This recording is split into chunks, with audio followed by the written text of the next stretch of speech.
Greetings, my friends. I'm Paper Ninja, and I'm glad you're tuning in today. So, we're doing another tier list, right? Our tier list is going to be for Fantasy Main Wars, New Game Plus 1, Route B Lunatic, so the highest difficulty. And we're going to rate characters based off of it. But first, let's introduce ourselves. So, I already said that I'm Paper Ninja, but I got two compatriots with me to help me out today, since we've all got experience now with Route B Lunatic. Introduce yourselves, guys. So I'm Musou. I do some Fantasy Maiden Wars challenge runs on Lunatic, and I'm the newest to the group, I would say. That's right. Welcome to the group, Musou. And for me, I'm Misuki. You guys might already be familiar with me. I also make videos about various Toho fan games, and I currently have an ongoing run for Lunatic New Game Plus 1 as well in my channel. Great. So, most of our criteria for the original tier list applies to this one, but I'll explain it again just to explain. So, our criteria for this one, since we wanted to try to be as even as possible, is the skill set of a character. So, you know, the personal skills, the spirits, right? Because that's still important to the overall character. That doesn't really change. The overall performance of the character, whether they're support, major damage, or just general usage, right? We'll try and account for both wife points and without wife points, because you're guaranteed to get one wife point character, right? And then the other one is their availability, if applicable. If it is applicable, their availability, because there are some characters who just don't want to show up for some reason. And that's it. Just like their overall strength.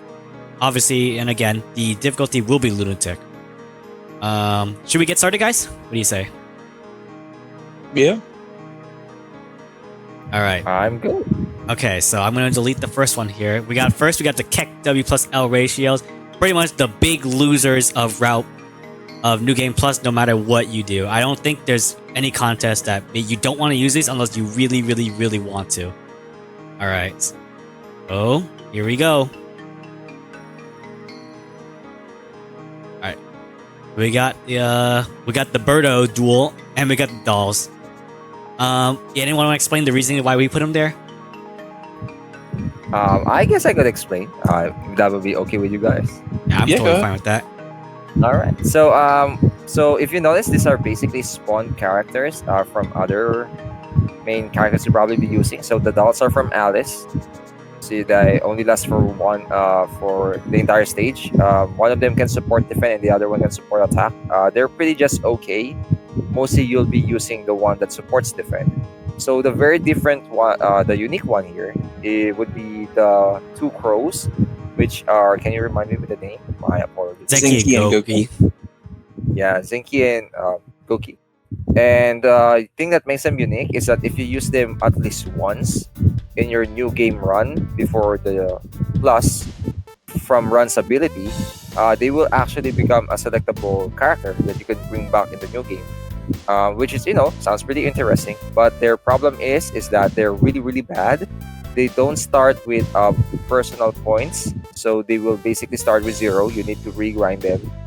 They only have 5 spirits, which is really, really troubling compared to most characters that have 6. They only have 1 equipment slot as well, despite their horrible performance. They only have 1 to 2 attacks. 1 is a basic attack with 1 to 2 range, and their combination attack with each other, which, it's pretty decent, but still very underwhelming for what you get for bringing them back. And they have an okay spirit list, to be honest, but like I mentioned, they only have 5, so missing that 6th spirit is still big, especially in late stages of New Game Plus 1 Lunatic, especially in Route. Makes sense to me. I don't think I can really contest that. They're pretty atrocious.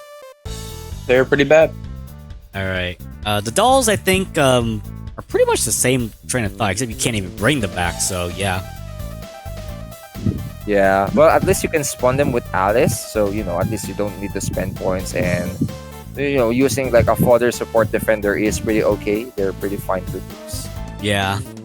All right. I say we just move on to D. This is pretty self-explanatory, right? Yeah. All right. Comes for D. Give me these nuts. insane. Okay. And here are the D tier characters. So, kind of like KekW and L Ratio, they're the worst of the characters without counting the spawned ones. They're characters that you will probably never ever think of bringing back unless you specifically want to. And can someone explain why they're pretty bad? I say, Musou, why don't you start us off? You got some experience. Yeah, I'll start with Tui. This thing sucks. It has horrible damage starting off. It's possible for Tui to reach high damage later down the road if she has support needed, if she's well invested. But other than that, she offers no team utility. She has a very specific niche of that damage she wants to reach that she will usually more likely than not fail at. Alongside that, she's very frail. She has little to no survivability. Coupling all of that in with everything else mentioned and other characters above her, there's really not much going for her. Any add-ons, Mizuki? Most already said what can be described on Tewi. I guess instead of completely no utility, she can give crit to an ally, which is some form of utility. But then again, you're probably only bringing her for that outside of luck as well, but other characters can do that as well. So it's not really a unique trait for her. On top of her already horrible performance and stats. Yeah. I mean, pretty much. I feel like I'm the only one with actually went through the trouble of using her. Maybe not 100% sure on that one, but yeah, I did actually use her, and her spirit list is pretty atrocious. No strike, does get focus, and she does get alert. No inherent damage modifiers until the late game, basically. So she needs to rely on other characters to be strong. Early game's terrible, mid game's terrible, unless you are gonna wife point her or something. But wife point fixes everyone, so it's kind of hard to make an argument. I say with wife points, you could probably hit C, but then you gotta think about the opportunity cost. So yeah, she's pretty atrocious. Yep. All right, next is the fairies. Who wants to go? I'll let you tackle that because you probably know the most out of us two. All right. So the fairies are not very good. They're really not worth bringing back. I guess the only reason you bring it back is just to have some availability, but their personal skills aren't that great. They're a little better in the Switch version of the game. We're going to talk about the PC version. But in the PC version, you have if you're using your 6 slots to bring back two of the three fairies of light, right? I feel like you're missing out on a lot more powerful characters. They're just everybody else that does what they do better. Their damage is atrocious. The spirits are good, but I mean their damage are almost never gonna be good. And if you do feel all 3 fairies of light, you're losing 3 slots out of 6, right? That's pretty bad. And for pretty underwhelming characters who are not gonna do a lot of damage, unless I guess you just wipe point one of them. But then again, if you wipe point one of them, might as well just have wipe pointed someone else who's way stronger. So yeah, and the personal skills, like I said, aren't good. Any contests here, guys? Nope. They suck. I think I'm all good. All right, 3 dimwits of light, more like. Anyway. True. All Just right. like us. Well, I guess we are right now. There's 3 of us and 3 of them, right? True. Okay. Next is Shikieki. Who wants to tackle that one? Oh boy. I'll take Shikieki, I guess. All right. So make it clear that we are specifically referring to the PC version of the game. She is far better in the Switch version of the game, but in the PC version specifically, her damage is absolutely atrocious, especially for a 3.5 cost unit. Alongside that, her utility is very bad. The main thing she offers is mediocre spirits, as well as boosting the power of allies by 7, just by being on the field. And it's not even a full 10, which is very sad. You're not going to get much out of this at all.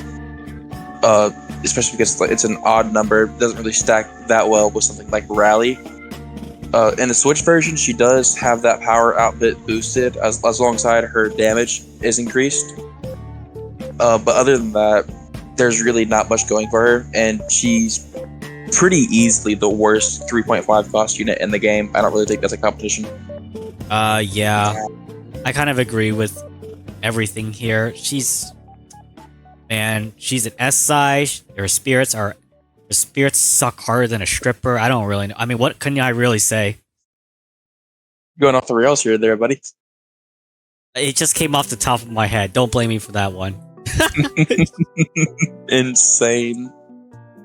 I mean, is it really as good as the tinfoil poop joke that I made earlier? So, Oh my god. All right. Cooldown Oku's next. So who wants to go for that one? oh god, I've actually done that run. Mitsuki, you want to take this one? Kodan Utsu? Yeah, unless you want me to take her. I mean, you could take her. You have more experience on Kodan Utsu than You have more so- experience with All it. right. Okay. One word. No. The end. Okay. Next, Kaneko. Real. All right. So who wants to cover Kaneko? I'll take Kanako then. I expected a longer time on Utsu, but okay. So Kanako, 3.5 unit. That's she's a 3.5 unit. So you expect her to be good like Aki, but her downside is she's a sniper. A unit that attacks in long ranges, and lunatic enemies actually do have a lot of ways to deal with them, like just evading or even just defending if they can fight back those sniper units. So like Kanako.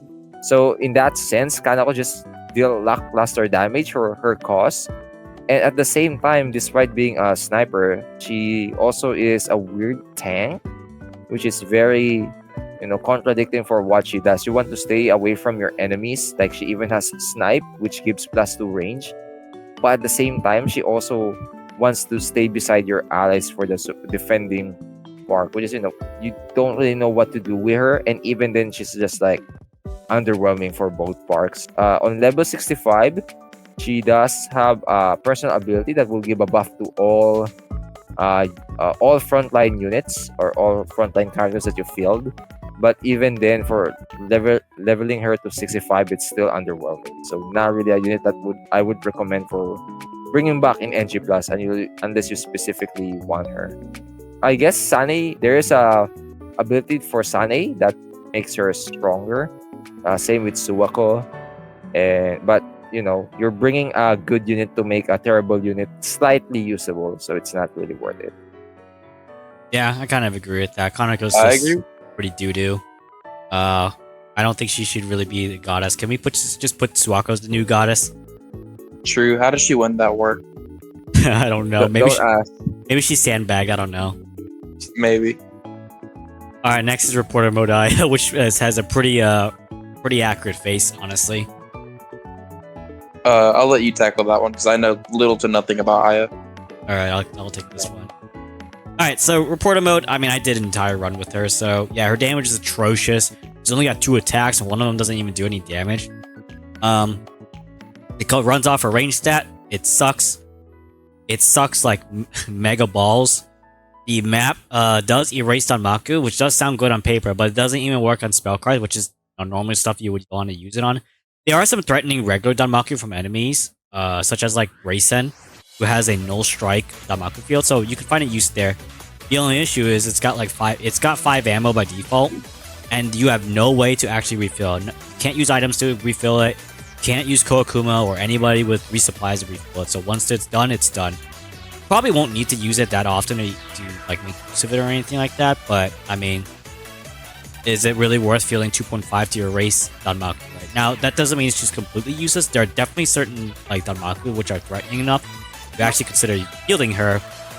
The issue is you can either circumvent them by either just reloading if you really want to, or just bombing, right?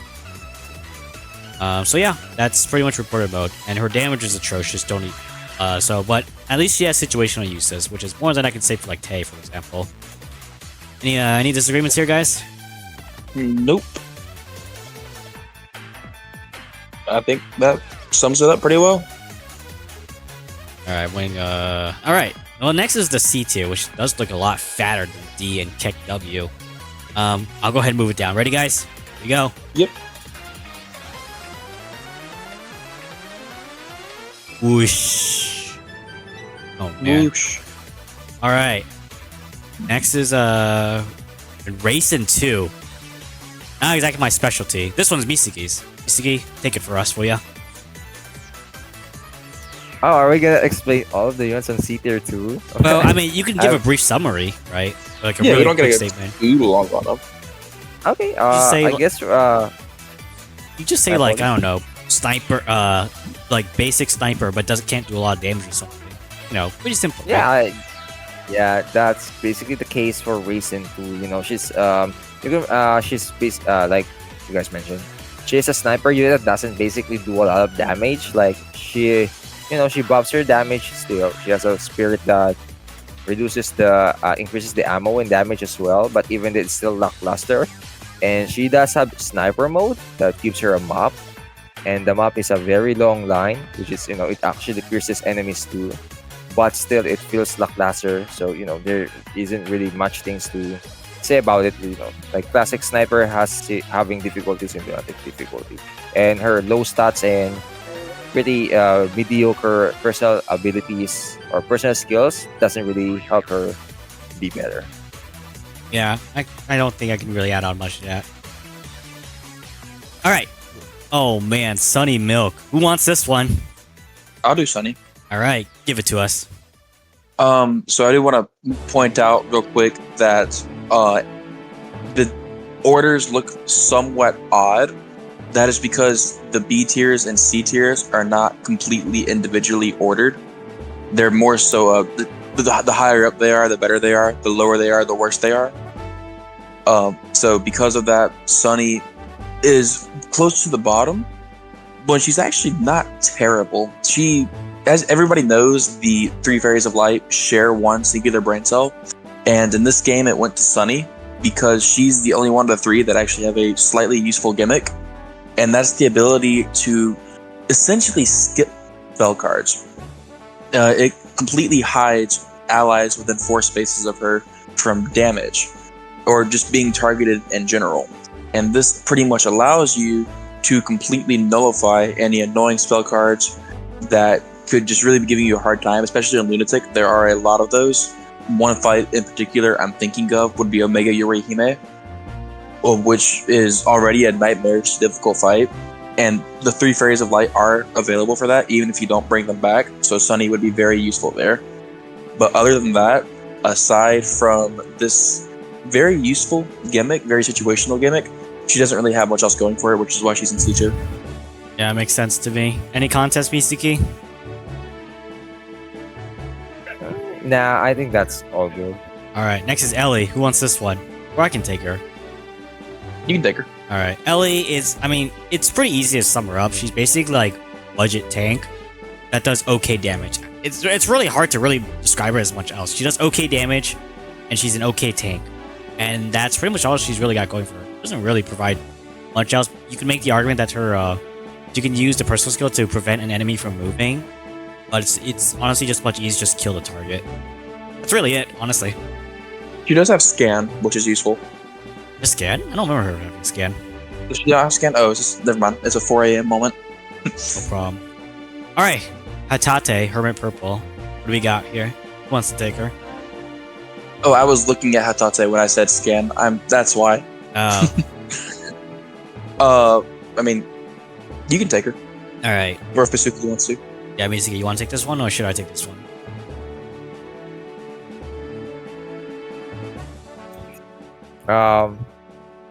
Wait, so who's gonna do Hatate? Well, it's either you or me, right? Yeah, you or him, yeah. I think I'll take Hatate. All Very basic. Basic. Most of the time, people will probably use her as a support unit for Hermit Purple, which is basically 10% more damage to bosses, which is a pretty okay. You will use it a lot on New Game and even New Game Plus against very hard bosses or even just mobs. But that's basically what she will do. She will just basically use Hermit Purple on those enemies, and it stacks with scan. So if you have Nitori, it will go up to 20%. Pretty good value. But even then, that's basically what she does. You probably won't use her as a combat unit unless you use the combination attack with Aya. But if I will say it's probably not worth it. So yeah. So C tier for just being used for Hermit Purple. Yeah, I feel like it's pretty fair. Okay, next is Nue, which I do have experience with. The quickest way to sum her up is decent mobber, like decent mob killer, terrible for bosses. And there's a lot of hard bosses or like HP heavy bosses, so not being able to fight bosses super well is a huge detriment. That's really it. I mean, that's really all she's got going for her. All right, next is the Buddhist side in general, actually. Next is Sho. I have experience with her, but someone else like to take her? Nah, you go ahead. I know nothing about her.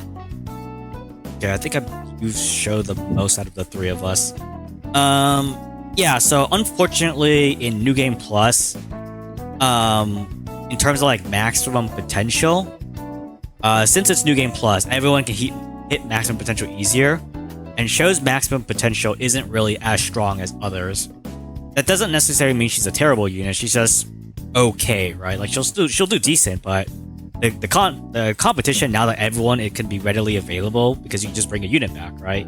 Means that she just falls off pretty hard. And her upgrade, like, you know, her story upgrade isn't really that impressive. So you're basically, unless you like the Buddhist or you like her in general, it's probably better off using someone else. But otherwise, she's like decent. You can certainly use her if she decides not to crash your game. Oh man. Speaking of crashing games, oh boy, we got Murasa next. Who's taking the boat, girl? Okay, well, I can't really talk about them because Ichirin and Murasa just crashes my game. So you guys take this. I've got a ton of experience, but Musou, would you like to go ahead? But you do the Buddhist. I'll do the three fairies. All right. So Murasa is pretty much falls along the same lines with Sho, basically. She's decent, but she doesn't really do anything exceptional. Spirits are decent, and her personal skills are like okay as well. But again, your competition for like other characters, like the opportunity cost and whatnot, is just really, really tough, especially since everybody has early availability now. Like her direct competitor can just be Byakuran, right? Who's just pretty much stronger in every single way, for example. It's not really a spoiler, since, like, you know, Byakuran's nowhere even in C. So yeah, that's Byakuran. And then moving on to the next bit, it's basically Ichirin.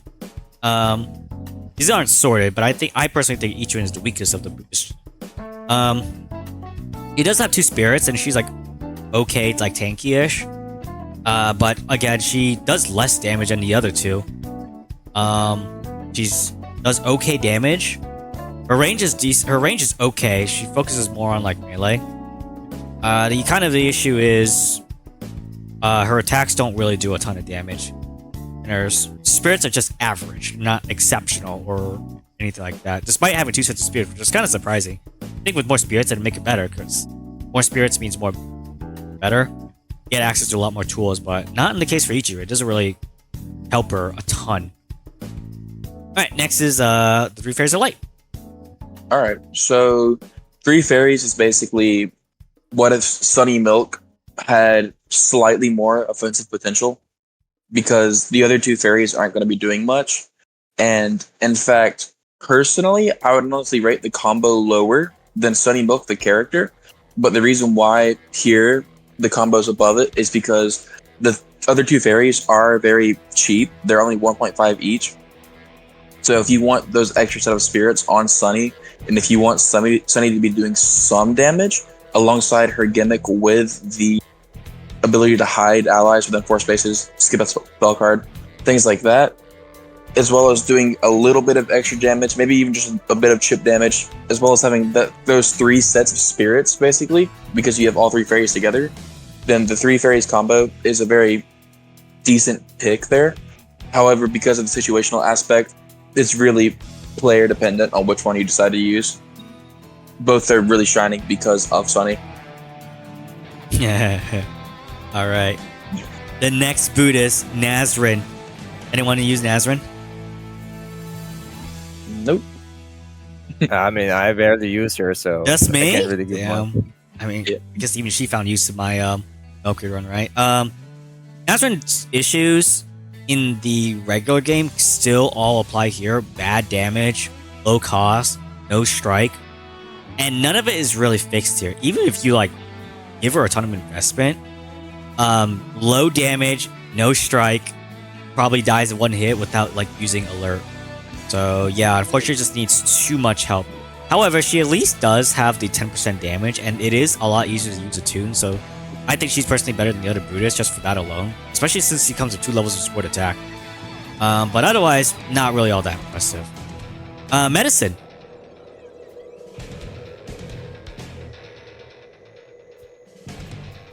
You want to take the gassy girl here? Or Maya, is it up to me? I could take medicine. Alright. She is a very interesting unit.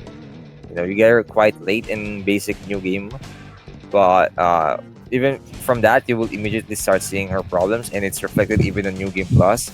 Her size just means she's almost gonna take more damage from almost every single enemy in the game, and especially on bosses, which you obviously don't want to do because she dies easily. Her damage is kind of lackluster. She does have a personal ability that ignores armor, which is hate. You know, ignoring armor is pretty good.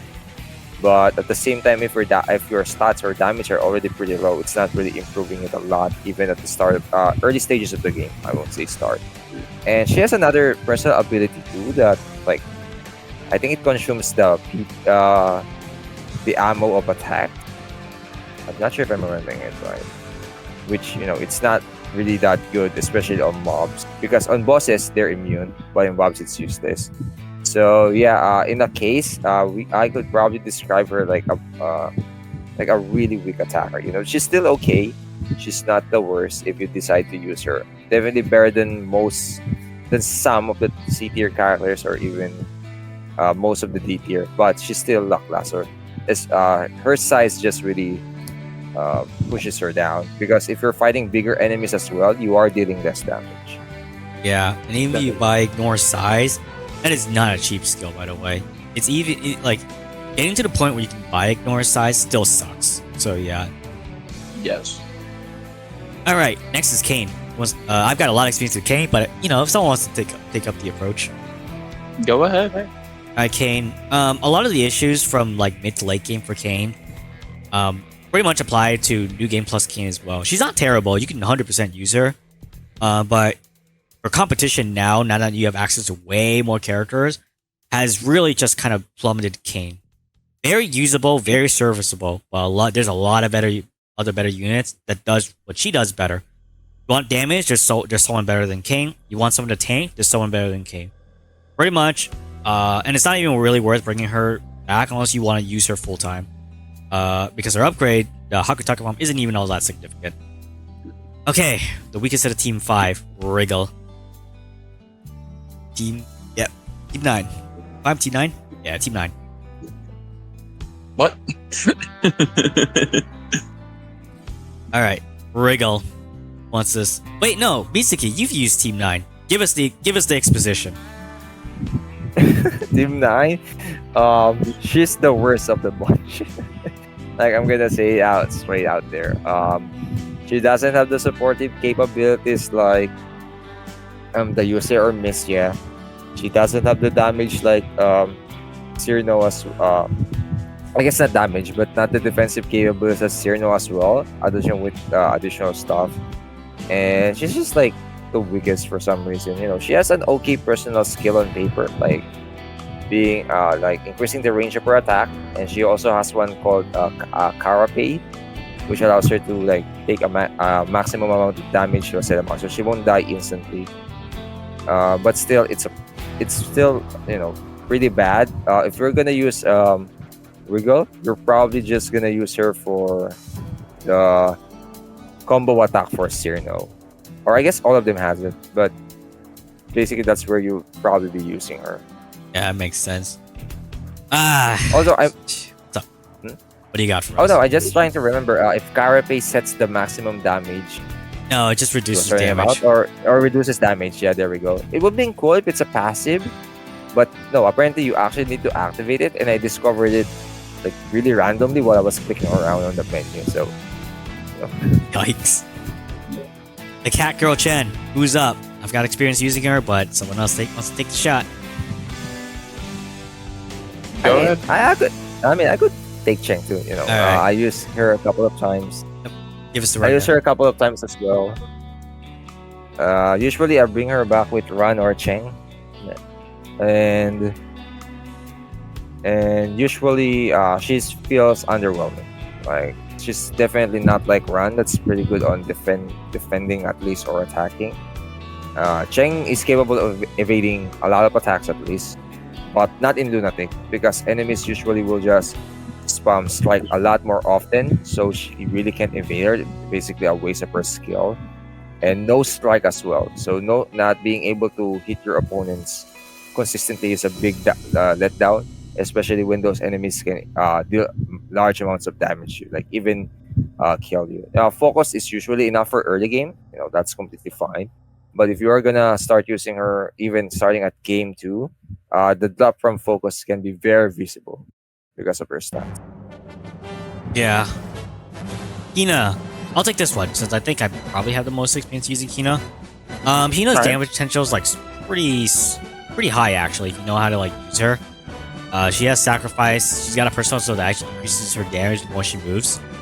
The only problem is it's kind of hard to do. There's a lot of effort to really put into it to make her strong, especially in a lot of other characters where it's just like way easier to use, right? For equal amount of damage or even more damage sometimes for less hassle. It's really hard to really put Hina over the others. So yep, C tier for Hina. Yamame though. Yamame I think everyone has used at least once. Yeah, I'll take Yamame. So Yamame is funny in the sense that I don't think anybody uses her for combat. Most people just use her for her ability with web. And what web does is it lets you drag allies towards the direction that she's in by, I believe it's like 3 spaces, which for some maps, while it sounds rather niche at first, it's actually very good for getting that extra bit of movement, especially on rush maps or maps with a low turn count. And just because of that, she's placed pretty high up regarding other characters to judge based off having a kind of one-off random niche. But really, other than that, there's not too much going for her. Got it. Yeah. And she pulls 5 spaces default and then the personal skill it's 7. It's 7. Okay, yes. Yeah, 7's pretty That's far. even though. better. Yeah, 7's pretty far. Alright. Kisume the Bucket Girl. Any volunteers? I'll take it. Okay. Okay, we'll take Kisume. That's fine. So Kisume is funny because she hits like a wet napkin, but then everything else hits her like a wet napkin. She is not dying unless she gets hit by like the strongest attack that anything has to offer. She is very bulky. There's only really one other unit in the game that really rivals her on pure bulk, but the difference is that that other unit actually has very good self-utility compared to Kisume. At best, Kisume's best niche is as a support defender, and she has a personal skill later in the game that increases this by 3 levels for free. But aside from that, and based off of other defenders really kind of having more use, Kisume's bulk gives her a lot of push up here, but other than that, she doesn't have too much going for her. Yeah, I think other than being a tank, that's really all you are. And I think just being a tank is not good enough for like the later rigors of Lunatic. I mean, speaking of solitary tanks, we got Momiji. I could explain Momiji.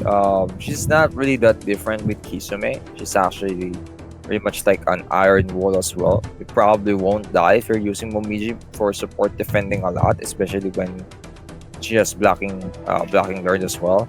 But like Musou said with Kisume, she hits really really bad, and so you're not really gonna deal a lot of damage with Momiji. You will probably pair her with someone else. One thing to note is that Momiji does have the ability to give snipe, so if you're using her in a pair, at least your other character will gain bonus range. So so at least she does something else. But you want to make sure that you're not overextending your range, because if you are, the enemy will just defend and you will have basically wasted SP and dealing less damage. Yeah. Sad day for Momiji. Letty though. I'll take Letty here.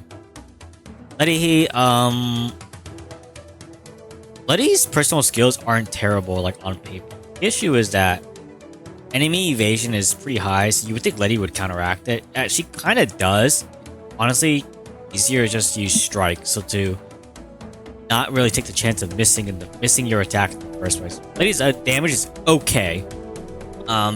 She doesn't really have a lot of inherent damage, which doesn't really help her. Whereas at least a lot of other characters can. I think she is L-sized though, so she does like on average get a 10% damage boost to most enemies, except for like bosses or something. But otherwise she doesn't really have a ton going for her. She does decent damage. That's pretty much all. That's it. Okay, another sniper unit.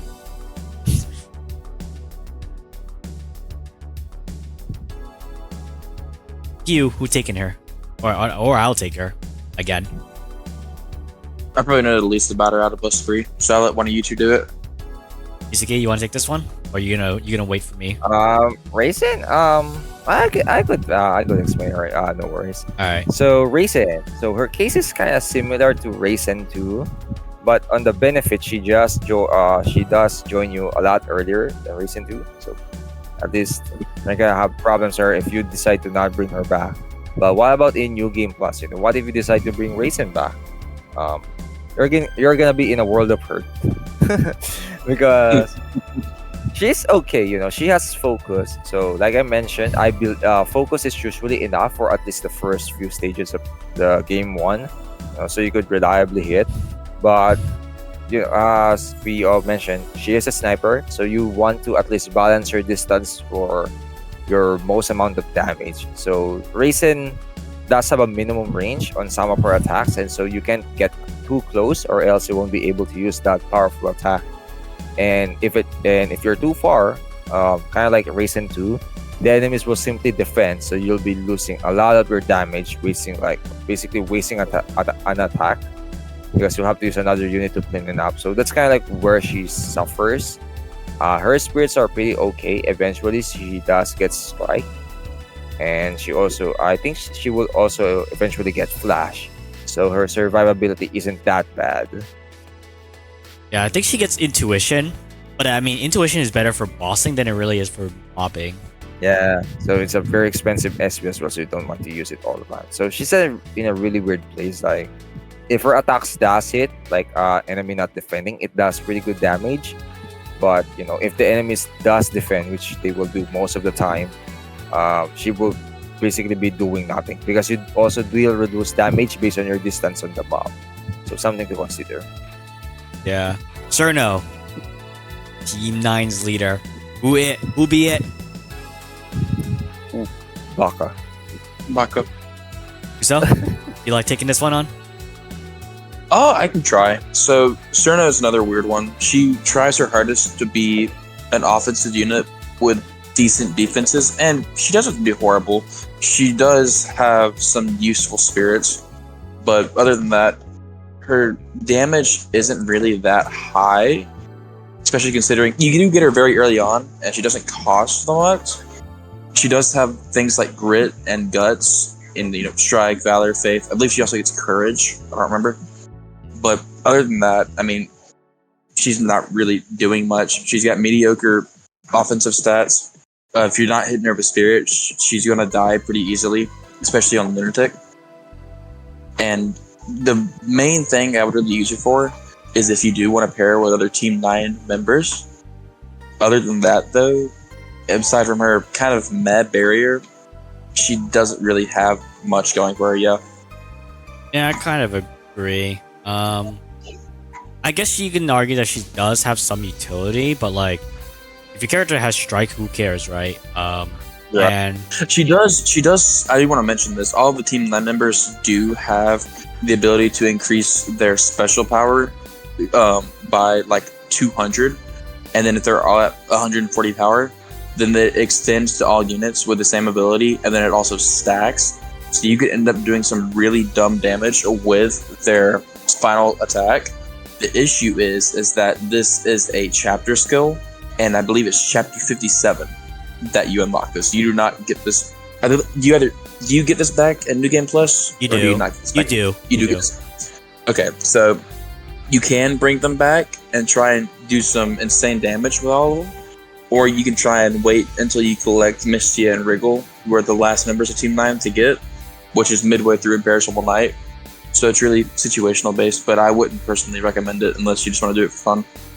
Yeah, I kind of agree. You're trying to, because the latest units you join is actually Mistia, who is good enough to just take back by herself anyway, and Wriggle, who's pretty underwhelming, right?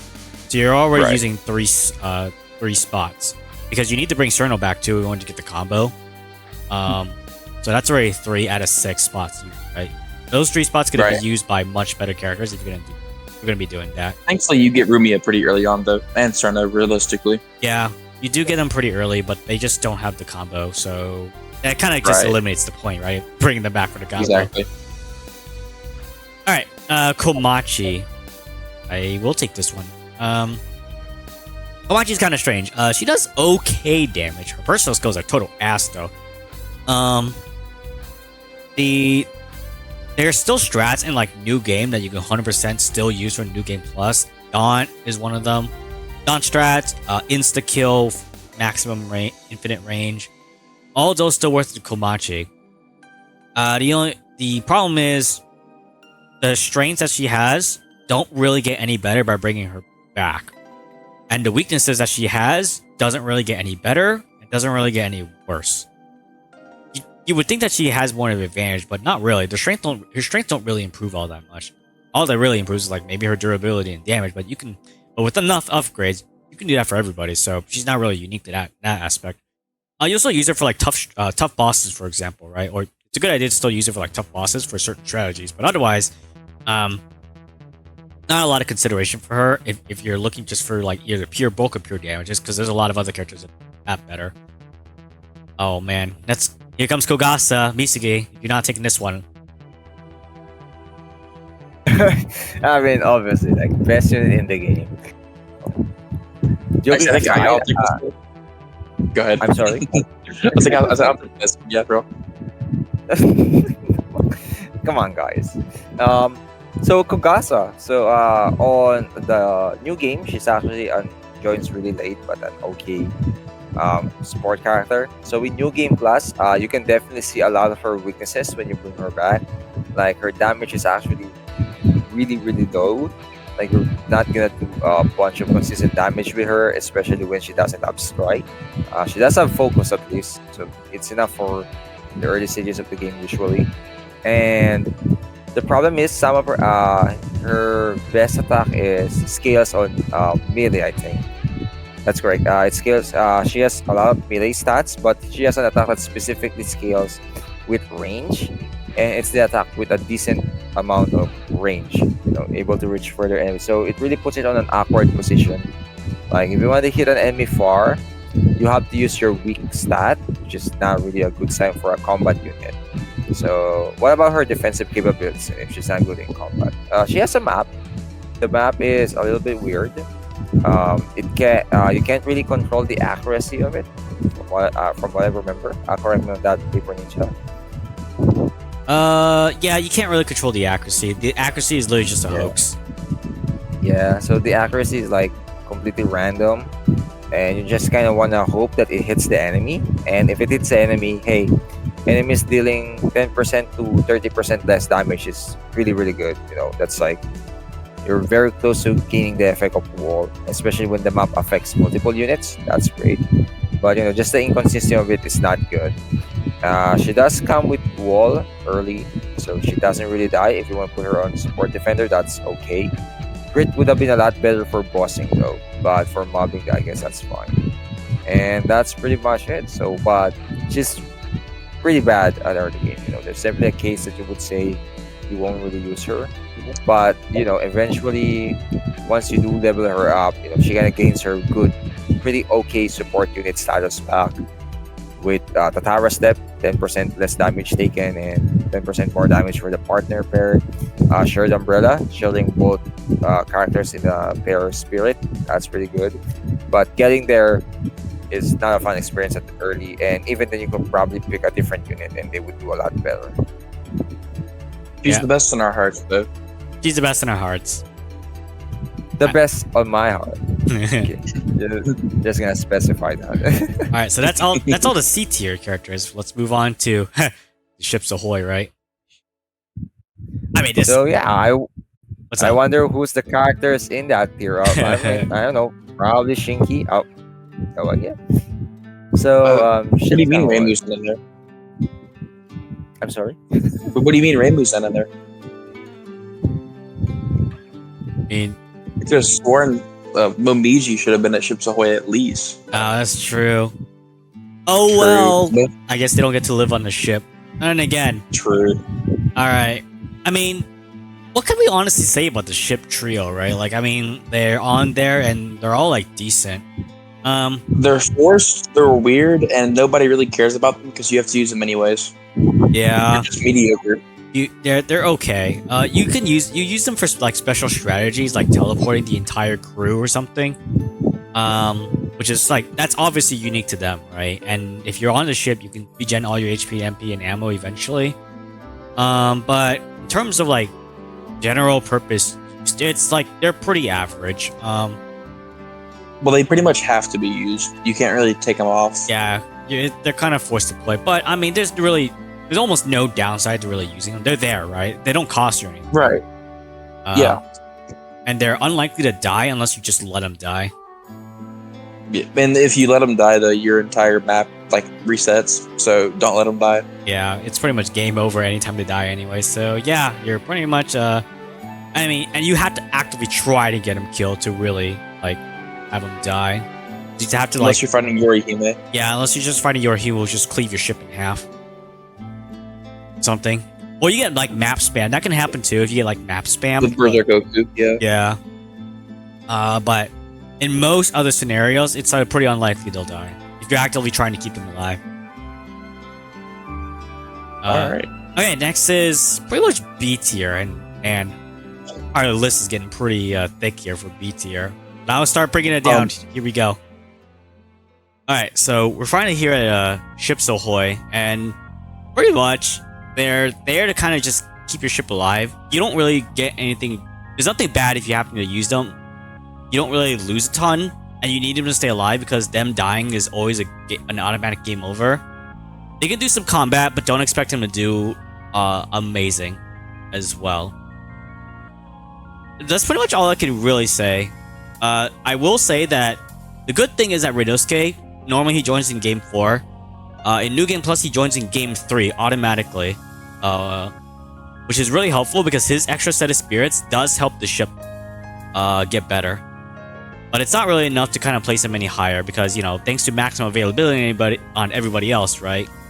A lot of characters do get either better, mostly have like longer term investment than them. Also, the ship is not super great in Route B.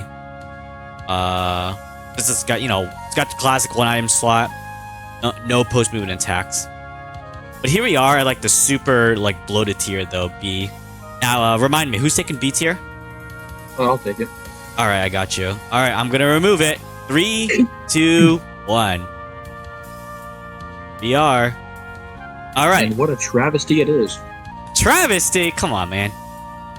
We spent how many hours debating this? Like 6. 6, yeah. All right. Take us through this. Alright, so starting off at the bottom, we have Kurumi, and really her main gimmick is that she is an SP restorer. What that basically means is that the skill points you need in order to the points you need in order to dodge or attack or increase accuracy, like all of those assist skills, everything that you need in order to have a functional unit, she restores, ammunition and everything like that for those skills. And I'm crossing wires here explaining this because Kurumi's that's really all you use her for, and there's not a lot of different definitions for it. She's just an SP restore, and that's all she really does. Yugi is strong, and she's a decent tank. At best, she's going to be a solid support attacker, but other than that, she's not going to be living many hits, and she's not going to be out damaging the strongest units either. She's just a good one-off support attacker with decent bulk. Percy as well is just a weird unit in general. Meta versatility, but she does have a good map. She has decent support. Tenshi is very bulky. She's not the best tank in the game, but she is like very hard to kill. And she does have mediocre damage. It's not bad enough to drop her a tier, but it's nowhere near good enough to move her from where she is already. She's really mainly up here because of her ability to just not die. EQ, on the other hand, is a kind of a weird evasion tank. Evasion's kind of a useless stat unless you're using skills in Lunatic mode anyways. The main reason she's up here is because she has solid damage, and she has decent ability. Ayo, her main gimmick is her solid damage and movement. Her damage isn't the greatest, but it's good enough to like get things accomplished or finish off certain enemies. She's also has one of the best movements in the game. Eren is up here because of her ability to heal. Most healers are pretty decent at what they do. Eren in specific has probably the best single target healing in the game, as she has the ability to restore HP, MP, and ammo. However, her damage is non-existent, especially as a sniper, so you have to keep that in mind when using her. Suika kind of suffers from the same issues as Yugi, where she's very strong, but she has very big issues with tanking. Suika especially has solid damage for support attacking, which is why she's a bit higher than Yugi. However, she is rather frail, so you have to keep that in mind when using her. Alice is up here because she has decent damage and her ability to summon Shanghai and Ori dolls, which are very good for taking bait or just whatever you need them for. It's just an extra unit slot on the table, which is very helpful in certain circumstances. I would say it's debatably the best healer in the game. She's not killing anything, and she's not really taking any hits from a really strong enemy, but she has very good versatility when healing. Specifically HP, she doesn't do any MP restoration, unfortunately, but she is very good with healing HP values. Oku is strong.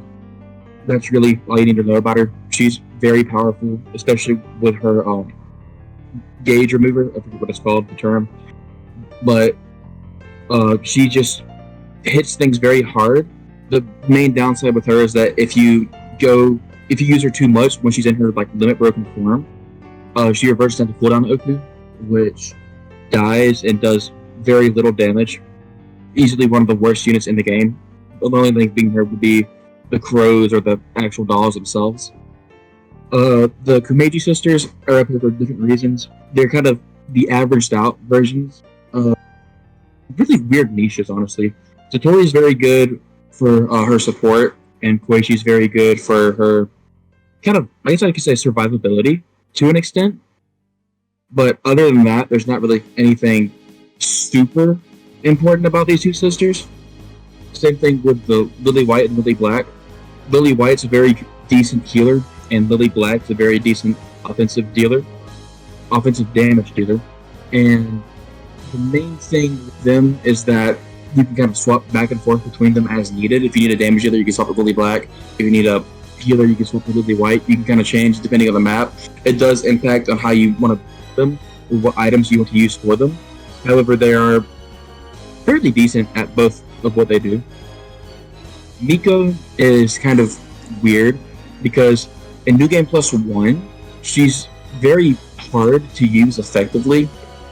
However, in New Game Plus 2, even though this is a New Game Plus 1 tier list for Lunatic, she does have access to Dream for most of the game, and more Dream users are always very much appreciated. But in New Game Plus 1, she's salvageable.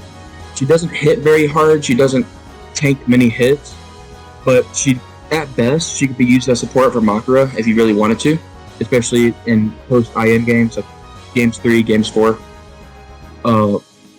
Mima decent damage. She has a barrier, which is very useful, which helps her survivability as well, especially as kind of a mixture of both a ranged nuke and just a decent magic user overall.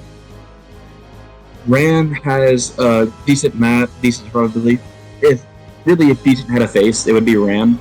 Ran is kind of pretty much a very average character in terms of damage dealing, survivability. She does have a map. The map's kind of lackluster when you're using her as your player phase unit. But when she's like on the other team, when she's an enemy, her map is disgustingly good. So it kind of just it depends when you're using her when she's on your side. I mean, versatility is just very dependent on that. Rumia's fairly bulky. She has decent damage, and she's very good for units that have attributes that are increased during night, like vampire units or someone like Nu.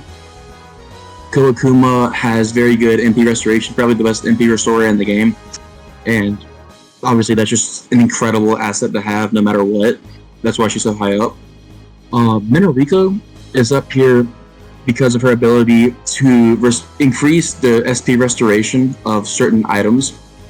Like, for example, any sort of vegetable item that restores SP by 20, she increases that value whenever she's on the field, and that's a passive ability you can equip with her. I believe she comes with it as well. Alongside that, she also has very good synergy with Shizuo in early game, and their duo skill may or may not be one of your highest damage dealers. Patchouli is very good because she has a barrier and she has access to an incredibly solid map. Alongside that, she's probably the best pure sniper in the game because of her high damage outputs and access to a barrier. Mei Ling is arguably the best tank in the game. She's not going to be doing too much damage. However, it's very hard to kill her unless you're putting her in very unfavorable positions or if she's just getting absolutely swarmed by mobs. But even then, if you use her correctly, she can even survive that and come back out with full health. Orin is very good due to her ability to restore SP or other needed attributes to other allies because she can feed them specific items or restoration items. Same thing with Nitori, who's in higher tier. But that's the main reason why Orin's up here, because of her ability to feed characters items specifically. And they're in any cardinal direction by one space. So there's some use in that as well. You don't have to worry too much about positioning. And that's just a very useful skill to have in general. The Prism Movers I'm going to talk about all together. Really, they just all have very good synergy together when they're in the combo. And they all each have a very specific niche that they fill that's very useful. Like, for example, Lyrica is an SP restorer. Merlin has very good power boosting attributes. And then Lunasa is kind of the damage dealer of the group, but she also has access to Daunt, which is very helpful. Overall, they're all just very useful units to have, especially just by themselves. And if you want to have them in a trio to increase sort of survivability or just have access to other skills at once, just on a single page, it's very customizable, which I like about them. Moku hits hard, and while she is somewhat frail because of her ability to revive, you can use her for a lot of different options. For example, she can be bait, or she can just continue to nuke someone to oblivion and have like multiple lives when you're doing it. There's a passive skill that she has that increases the amount of restorations she can have up to 4, meaning that at worst, you could potentially get like 5 attacks off unless the enemy has like multiple actions, but even then they wouldn't be able to fully erase her in one turn anyways. So hits very hard and very good survivability because of revive. Flandre, really the most notable thing about her, as I'm assuming most people already know, is that she is the boss shredder. Get her up to a boss, give her decent support, and she will completely shred through spell cards like no tomorrow. She's probably one of, if not the best, at this, boss shredding, spell card shredding gimmick because of how hard she hits. But she does need support, and she's not very good at killing generalized mobs, which brings her down some tiers. But with accurate support, she can easily get through certain bosses. Vermilia's up here because of her ability to support every single SDM ally. due to her ability to give them all a 20 plus starting power, which is very helpful. Every single STM character is very solid at what they do, if not the best at their specific niches. For example, Kokuma for MP restoration, Bachuli for sniping, Flanger for boss shredding, Mei Ling for tanking, and then Sakuya, we'll get to her later, but she's an incredibly powerful unit. Ramilia also has the ability to increase her own stats to an insane degree when she hits a certain level in game 4, based off how many STM units you have deployed. So she's very generalized at support or mob killing or really anything you needed her to do in tangent with other STM characters. All right, I think that's the most of B tiers. Do we want any addendums? I feel like Izuki and I do have a couple stuff to add, maybe contest on a little bit, even though I feel like I do agree on most of these. What do you want? Anything you want to add, Misaki?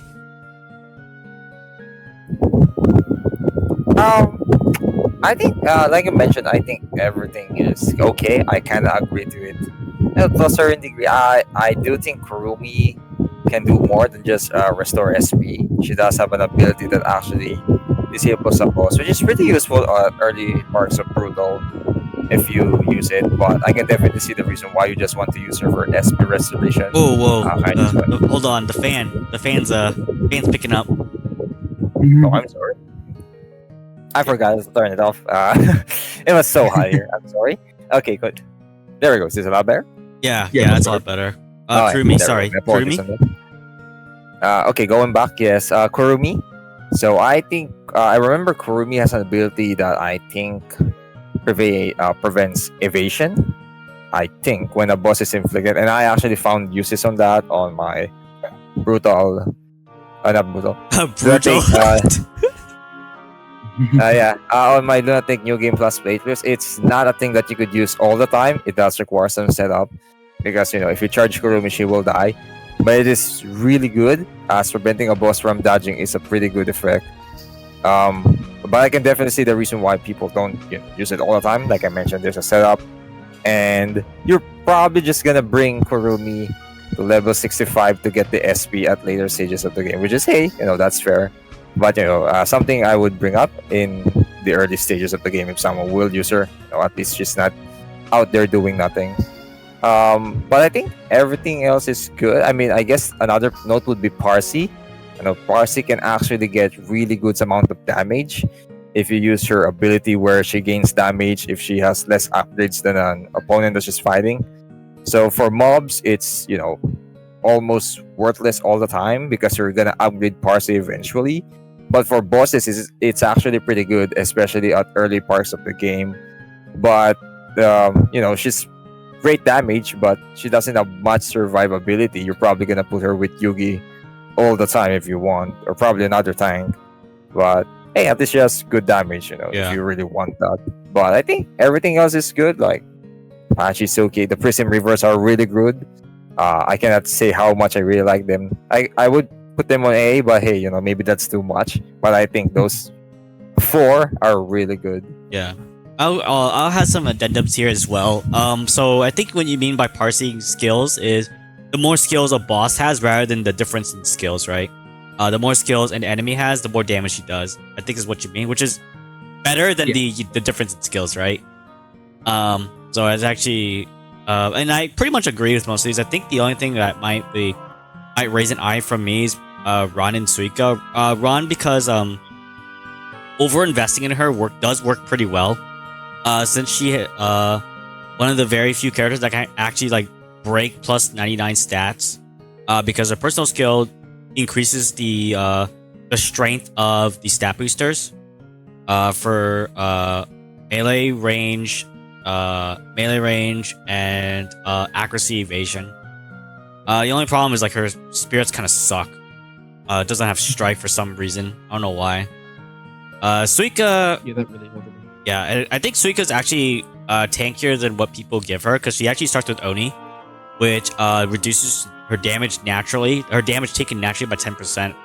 But I mean, otherwise, there's really not much else to say here. A lot of these characters are good. You won't find too many faults with them from maximum availability due to maximum availability. You can get all these characters pretty decent. The only one that maybe feels like a that is only like garbage at combat is probably like Kurumi. But the support Kurumi's is, terrible but her at support is combat, like, but his support is like good enough. I would feel like to bring her up to like B. But yeah. All right.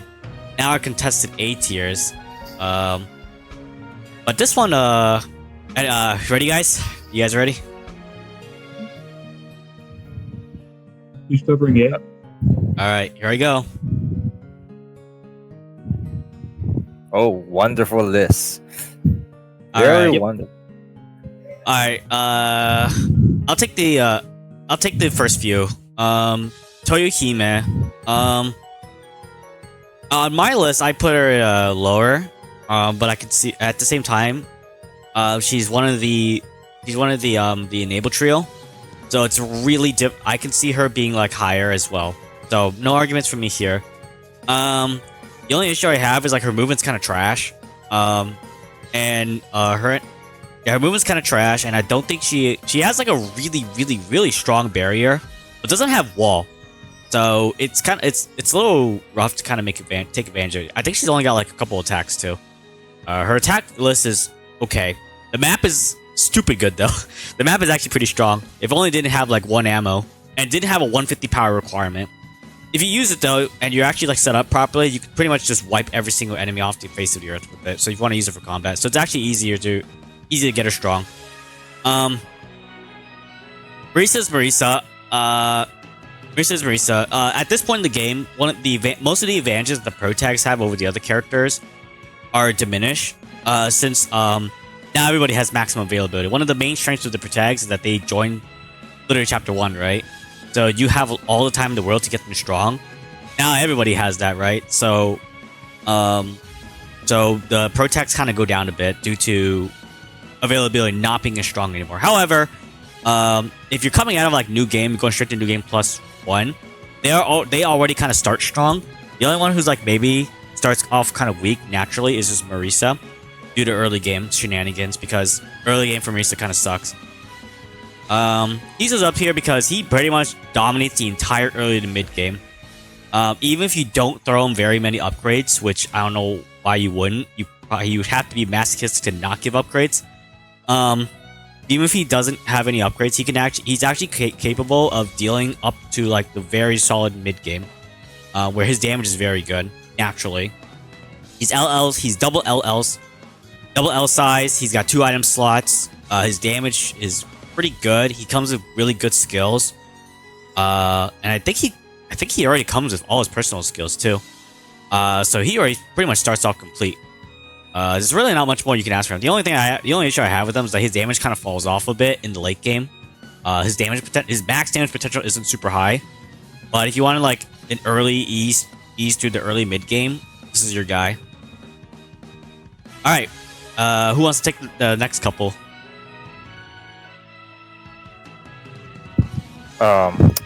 Do you want to take a Musou from here, or? I'll do it. If you want to take Shizuo though, because I know nothing about her. Oh, okay. Okay, I'll do Shizuo and you'll do I'll do the the next rest, one.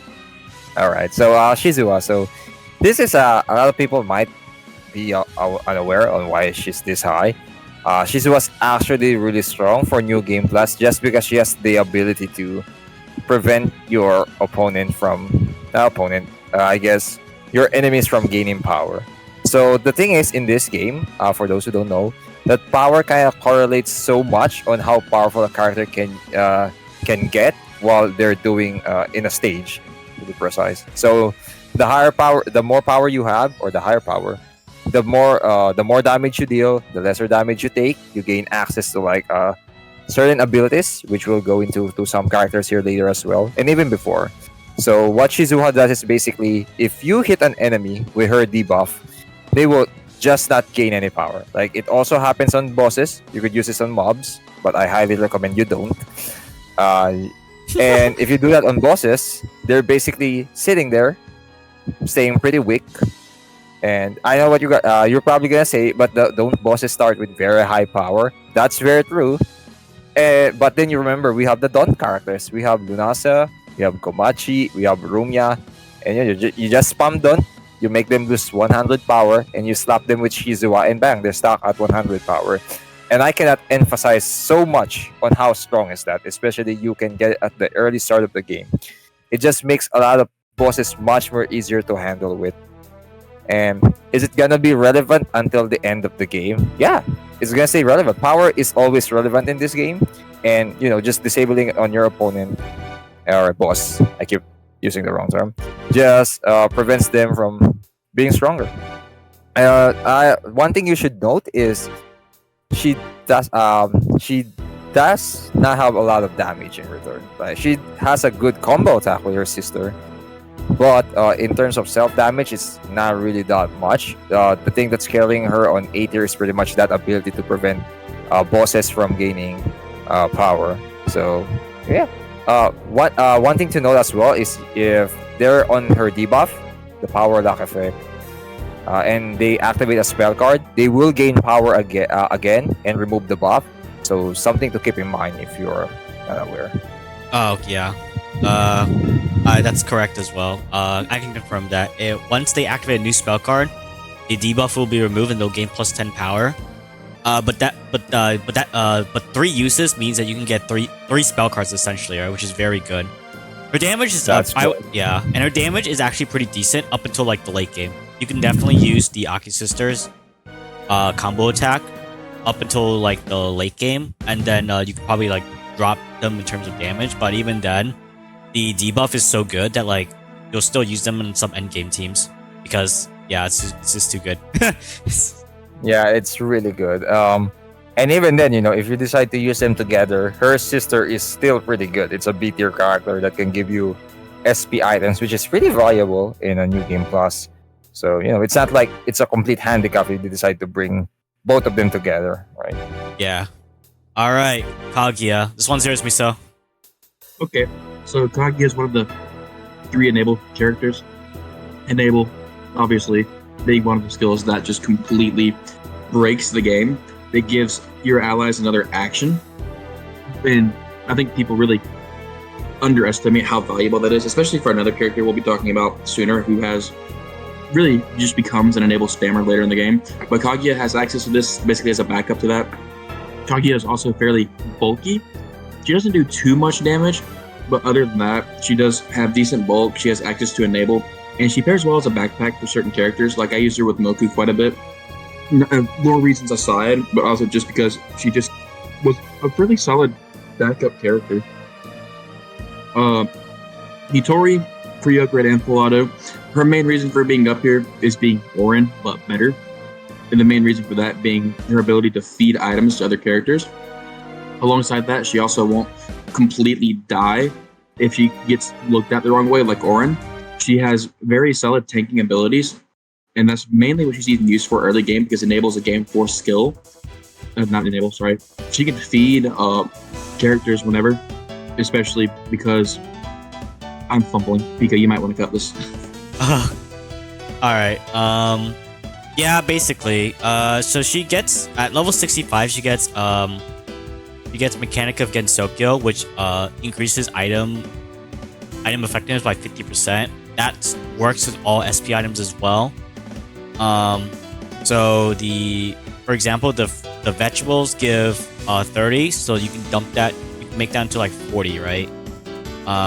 And I get that 40 SP is a lot. That's basically 4 turns of waiting that you don't have to do, right? Her damage is okay in the early to mid game, and it's not really hard to get EXP on her either because you can do, if you're willing to wait, you can do the heal resupply trick. If you really want to, just cap per level. I don't because it's kind of boring. It takes forever, but you can. So getting her levels isn't hard, and getting her. Once she hits like level 65, you basically don't have to do anything else with her again. Her spirits are good too. She has the full resupply, the full like MP ammo restoration. Same thing as like Kokuma. She doesn't get that till late, but it's very, very, very good. Especially if you are a support attack spammer. Like finisher spammer. She also has the ability to feed items to other characters, so it makes her a lot better than Orin in that regard, because not only does she feed items to other characters, but she also has quite a bit of support to go along with it. Yeah, she So gets. she pairs very well with characters like Yuka, who we'll talk about more later, but absolutely love spamming enable. Yeah, she gets 3 items instead of 2. Orin gets 2, Nitori gets 3. 3 items with Right. more effectiveness just puts her at top. Right. Suwako is one of the best 3.5s in the game. Basically, what she does is hit hard and can't get hit afterwards. She has the ability to burrow within the ground and this makes her completely invulnerable to attacks. And she can just pop back up, pop somebody in the head, and just kind of like whack-a-mole, except they can't hit her. And this is very useful for certain stages, specifically like stages with very powerful bosses and lots of mobs. She can go in towards the back and just kill all the mobs. The main example I'm thinking of would be Berserk Oku.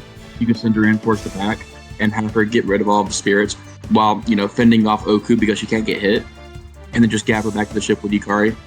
She's very versatile in this regard. She has solid damage. She has good evasion, but evasion and Lunatic is very hard to really use, especially post game 2, because without a skill, you're just going to be getting hit with strikes all over the place. But other than that, she's a very solid 3.5, very good damage. She also has a pretty solid synergy skill with Kaneko that makes Kaneko not useless. Another thing to point out is that she pairs very well with Senai due to Senai's passives that pair based off of each Moria god. And other than that, she's just a very solid unit overall. Yomu hits very hard, and that's really all she does. But she hits so hard that it's very hard to not put her below A tier. She's very good at support attacking. She's very good at damage dealing. Her finisher is one of, if not the strongest finishers in the game, specifically pre-game 3, and possibly even beyond if invested properly. The only ones I can think of that could possibly even outdamage her would be Yorihime Takemikazuchi, or is it Takeminakata? One of the two. But other than that, Yomu is just incredibly powerful. Reimu and Yorihime I'm going to talk about together because they're very similar units. They're both very evasive units. Of course, evasion's not a very good stat to have in Lunatic mode, but they both hit very hard. They both have the ability to guarantee evasion. They also have the ability to guarantee, ensure that their hits are landing. Yorihime, as I mentioned previously, if used properly, can be the highest damage outputter in the game. She also has access to a good map if you select it. Damage are also Mikami. Rainbow, on the other hand, has the ability to completely negate Gray's damage if you use her Fantasy Nature passive. And other than that, these two are just going to be hitting hard. They're going to be surviving very easily, especially if you have them like with an SP Restorer, to ensure that they're always going to be able to dodge attacks. They're just very hard to kill and very versatile. Yumeko is like a Diet Sakuya, and to an extent where she does very solid damage. She can follow up attacks with by herself. She can basically support attack herself, which is a very useful skill to have. And the reason why she's this high is because of her ability to just really kill anything in sight. I'm not the most knowledgeable about this character, so if there's anyone else who wants to add in on that, they can. Yeah, I throw it to Misaki. I'm sorry? For Yumeko. Oh, for Yumeko. Man, okay, I was listening to the explanation with Reimu and Reimu with a sword. Okay. So for Yumeko, I think she's actually a pretty great unit at the startup and New Game Plus. So not the perfect, we have other units for that. But the fact that you have the ability to just support attack yourself so early is so great. Because remember, at the start of the game, you don't have the partner mechanic. So it's pretty hard to do support attacks, right? Or even boost your damage in a way. So Yumeko just having access to that is really great. And she has pretty good defense. She has, remember, she has wall, and she also gets, I think she has focus or strike. It's kind of one of those two. I always forget which of the characters get that. So she's not gonna have much problem on fighting on the early stages of the game. And once you level her up, she gains 50% more damage with her spirit. So I just think she's like a really, really solid unit to bring back if you want. And she's also really a lot more fun to use. She does have a very interesting spirit though that I don't think any other units have or characters in this sense. Is that when you kill an enemy unit or opponent, you gain valor. I think it's valor, correct? I think it's vigor. Oh, vigor. There we go. Got it wrong again. Yeah, you gain vigor, and I think you could only get it twice. Yeah. For per stage, which is okay. Twice is a little few, but you could usually save it up when you're gonna have near the boss or when you're gonna kill multiple big enemies like the one in the SDM stage when you're gonna fight Vermilia. So there's that. So it's actually not completely useless, but most of the time you probably use the support attack yourself once you unlock that. Yeah. So yeah, I would say that would be for your Mango. She's she's not very unique in a lot of ways. She's kind of like very generic, but she does the generic attacking type really well, and she also has the wall, so she doesn't just instantly die. You would probably prefer Grit on a lot of bosses later on, but just having the wall on early game does really help her become stronger way later for those bigger bosses. Yeah. And next one is Byakurin. So another character. Is this one mine? I think I've used Byakurin the most, right? Okay, if you want, take the honors, Paper Ninja. Okay. One of the things that's kind of always held Byakurin back in like regular new game is that she doesn't have like a lot of availability. I mean, that's like most of the game for characters. Now she's back and she's here at full strength. She doesn't start with strike, which is very unfortunate in game 1. So you need a way to solve that. If you can get through that, she is basically an unkillable machine. She is super strong. She'll basically just wipe any enemy off the face of the earth. Her stats are naturally really high. Her attacks have decent range. Her superhuman form has MP regen as well once transformed. And she is the earliest character in the game to get Wrath, the 1.2 times damage multiplier for the entire turn, at level like 40. No other character in the game has that except like Flan, on joining, by the way. She is the best backpack in the game in terms of just raw damage as well, because her superhuman form only has 2 attacks. The regular fisting, I can't believe I get to say that, and her finisher. The totally not DBZ attacks does a lot of damage because it has like high base damage, and because it's her team attack, it just naturally does a lot of damage as well. She's an L size, her barrier is really good, has Wrath, so you'll get a lot of, as long as whoever she's in front with has a lot of like turns, she gets a lot of turns as well by extension, and she just has she gets more value off Wrath as long as you're both the characters in front or back, like whether she's in front or whether she's in back, has multiple turns, which is not as difficult to achieve as you think because you have the enabled trio eventually. Even if you don't, in the early game, the mid game, she's like I said, basically unkillable. You have to actively try to let her die. Okay, Shinki. Who wants to take this one? Because everyone likes her. I like her. Mitsuki likes her. Still likes her. Who wants to take her? I think he's the best in-depth explanation here, probably. So I'll give it to him. Oh, okay then. I was gonna say maybe you want to take the honors, but thank you so much. I gotta save my voice for Yuko. Well, that's I wonder where she is. No?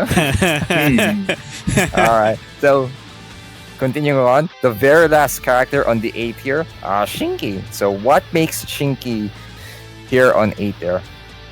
She's really, really good in terms of supporting.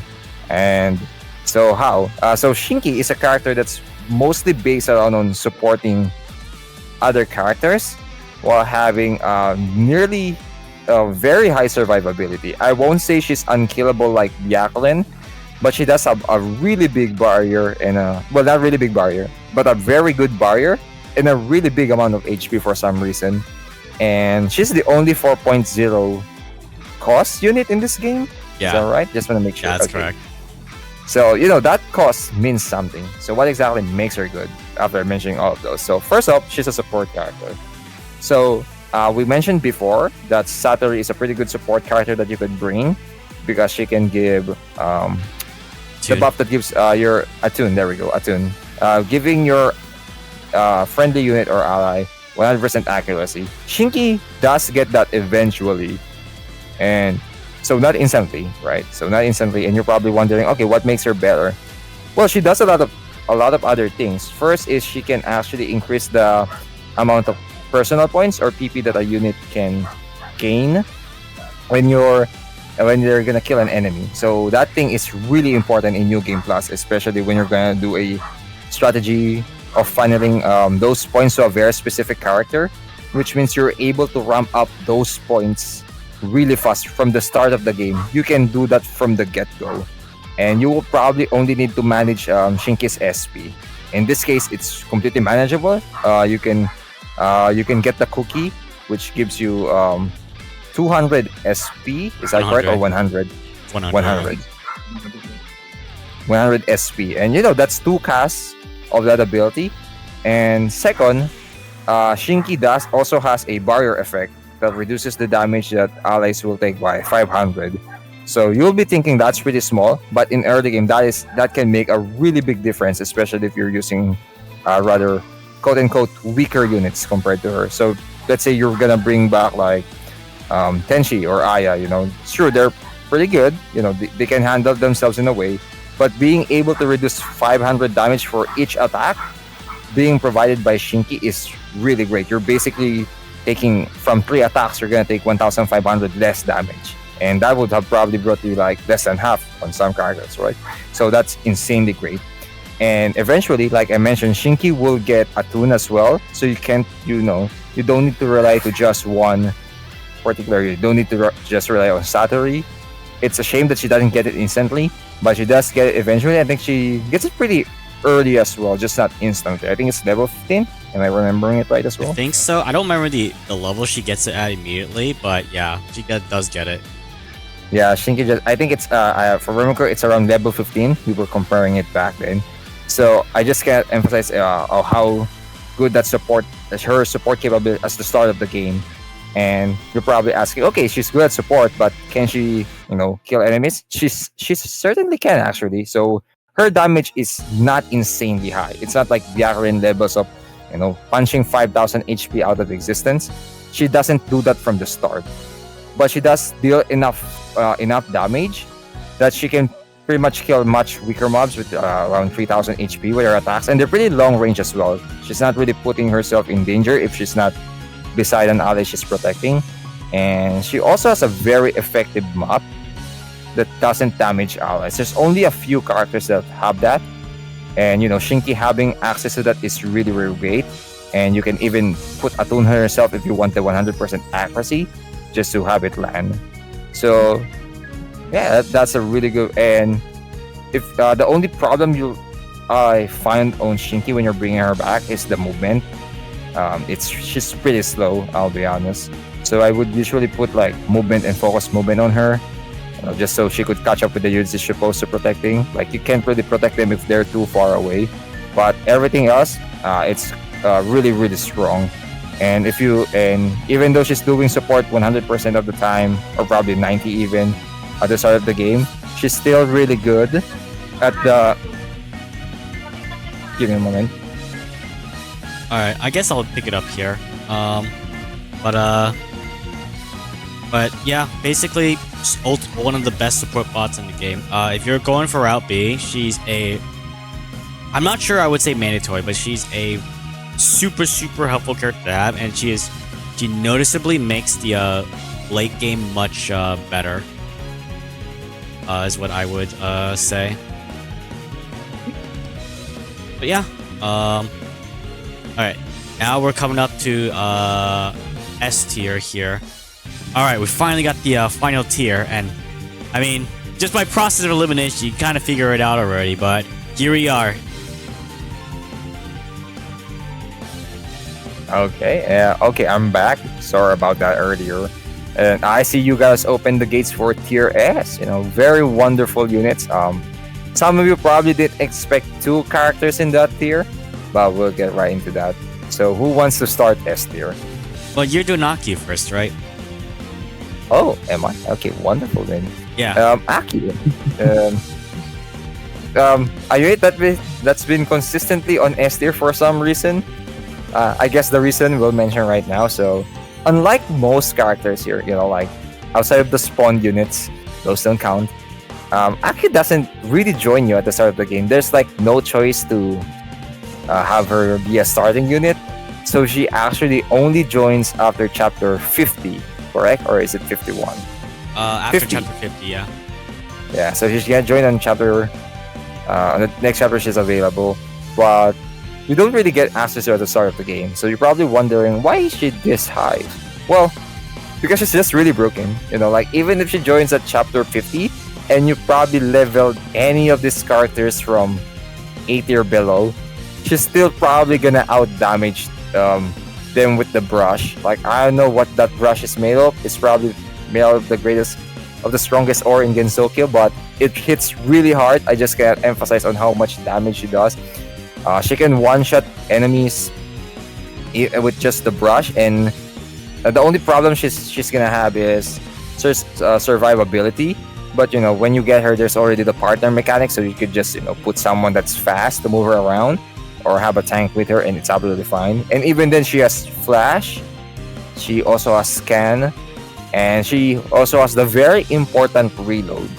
She doesn't get it at the start when she joins immediately, but at level 65, I think, or no, High way level, lesser yeah. actually. But it's pretty high level, yeah. It's kind of like on the borders of level 50 to 70. By day 65, she gains a very important reload, which restores all ammo and MP of an ally. So it's Kawakuma also gets this, I believe. But Yeah. Akyu, being a really great attacker, can also just do that because she won't be spending a lot of her SP, honestly. Akyu won't be spending that a lot. It's probably gonna be only on flash and scan, and you're probably using Nitori for scan even. So she has so much to use reload on. So a combination of a very powerful unit, really easy to get. You just need to do the secret once on new game. And in that case, if you're using Marisa route, it's you have to put Akyu to the box. I guess it's the white tile near the gate in the village. That's how you get her on Marisa route. And for Reimu route, you just put her on the pouch of flowers. Pretty easy. And once you do that, chapter 50, you just get Akyu, really powerful, and has a pretty good supported capability. There's reload, very important, and the scan. You're probably gonna get there with Nitori, but if you don't have Nitori, scan is all. Alright, unfortunately, we lost Mitsuki. He got drafted. Yeah, he got drafted. So we'll finish the fight in his honor. I still appreciate him for being here. Scheduling's really hard for this though. So I'll just continue. We live across the entire planet, so all Yeah. its difficulty. We are in completely different time zones, so yeah. Alright, but Akyu, basically Mitsuki's already said everything that's applicable to her. Her personal skills are pretty decent. Her damage is absolutely insane. Like, as long as you've actually listened to the music and watched the battle animations, her damage is gonna be super high because it scales off the library. And even with the library, you could still use all pilot points to boost her damage still.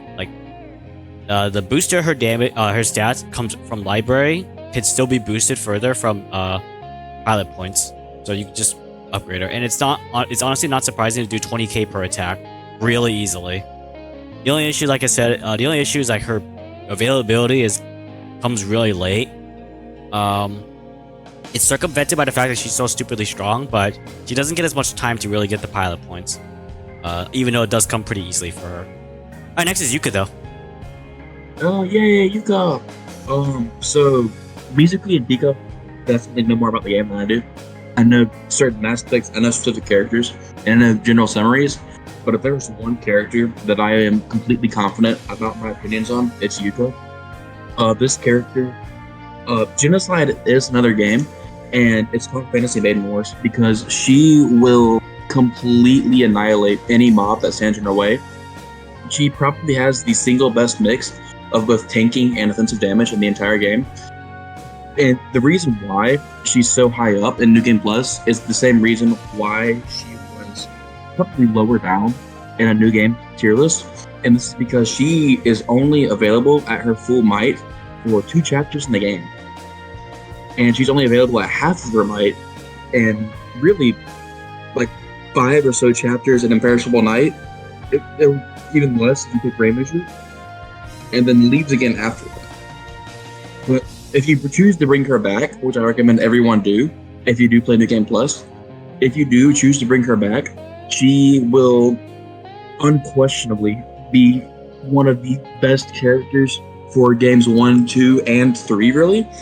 To give an idea of how strong she is, she soloed Yorihime Omega for me, with support, of course, but in terms of damage, she was the main one doing damage. She tanked hits, she tanked Take Mikazuchi, which was insane.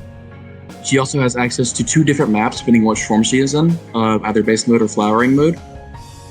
They're both 10 tiles long. In flowering mode, she has one that covers more roads overall, but loses the middle row. And in base form, she has one that loses the outer rows, but covers the middle rows. So she also has very good mob killing potential with her basic shot. It has 25 ammunition and solid power. So any mob that gets hit by that is just going to get blasted if you haven't already blasted them on her map. Then alongside that, her finisher is only 1 ammo, which is unfortunate. That's the main downside I could even think of for her. But it does so much damage that unless you're fighting like one of the tankiest bosses in the game, that spell card is probably just over and done with, especially with a finisher from your support ally. And you can also just restore that ammunition with other characters, like say Maiden, for example. Other than that, she's probably just one of, if not the best, well-rounded characters in the entire game. You're essentially getting like the end game character for map 1 if you pick New Game Plus, which is really what's fun about her. And it's really, if you enjoyed like the fanons of Yuko just being this overpowered monster that's just soloing everyone she comes across, that's basically how she is in this game too. Yeah, I kind of agree. I think the only issue I can really see with her is like her not having strike, but I mean that can apply to like a lot of characters, right?